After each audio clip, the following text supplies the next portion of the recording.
रमलोच आहोत 90च्या दशकात. तर अजून थोडं जुन्या काळात डोकावून बघूयात. रमूयात त्या आठवणींमध्ये. जी मजा बालपणाची, तीच मजा सणवाराची. हाताशी पैसा नव्हता, पण हौस खूप होती. प्रत्येक सणात आनंद भरलेला होता. आणि एकत्र सण साजरा करण्याची मजा काही निराळीच होती. 90मधले सण आणि आजचे सण फरक जाणवतो का? तेव्हा होळी म्हणजे रंग, पाणी आणि फुलमस्ती.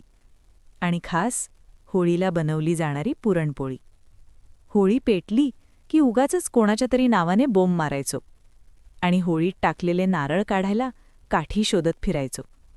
रंगपंचमीला तर रात्रीपासून प्लॅनिंग चालू. कोणाला आधी रंगवायचं, कोणावर पाण्याचा फुगा टाकायचा, आणि मनात एकच विचार, आज कोणाला सोडायचं नाही. गल्लीत सगळे एकत्र. कोणी कोणाचा नव्हता. सगळे एकमेकांचे होते. घरातून ओढून बाहेर काढायचो. कोणी रागवत नव्हतं. आई ओरडायची, जास्त भिजू नका. पण आपण कुठे ऐकायचो? गल्लीतला प्रत्येक जण रंगलेला असायचा. आणि सगळ्यात भारी काय माहितीये?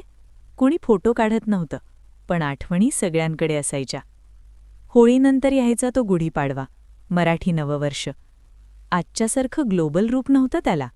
घरासमोर उभी केलेली गुढी, चमकणारा कलश आणि त्यावर लावलेले बत्ताशे. कधी खायला मिळतात याची वाट बघायचो. आईच्या हातची गोड श्रीखंडपुरी. सगळं ट्रॅडिशनल, सगळं मनापासून. तेव्हा एवढंच पुरेसं होतं. दहीहंडी आठवते का? दहीहंडी म्हणजे टीमवर्क, ट्रस्ट आणि एक वेगळाच जोश. तेव्हा फोन करून बोलावणं नव्हतं. चोर मच गया शोर हे गाणं ऐकलं की धावत पळत गल्लीत जमा व्हायचो. कोण वर जाणार, कोण खाली सपोर्ट देणार, मोठी माणसं स्ट्रॅटेजी सांगायची. तेव्हा 4-5 थर खूप असायचे. वरचा मुलगा हंडी फोडायचा आणि सगळे ओरडायचे, गोविंदा आला रे.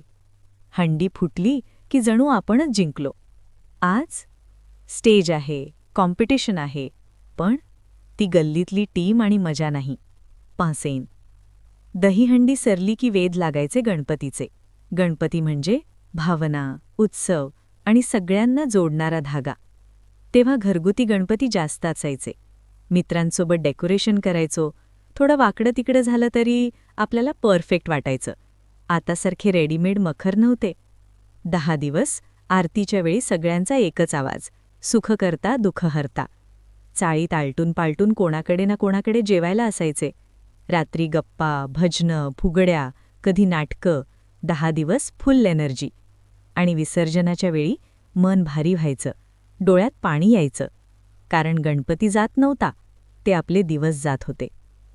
त्या काळात सण साधे होते, पण माणसं खूप जवळ होती. आज सण मोठे झाले, रोषणाई वाढली, पण माणसं थोडी दूर गेलीत.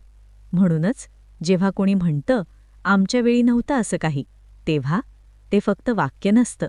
ती आपल्या हरवलेल्या बालपणाची आठवण असते. आणि ती आठवण आजही मनात जिवंत आहे. नमस्कार, मी मनीषा. माझं लिखाण आवडलं तर आपल्या चॅनलला नक्की सबस्क्राईब करा, लाईक करा. तुमचा आवडता सण कोणता आणि त्याच्या कोणत्या आठवणी आहेत नक्की कमेंट करा.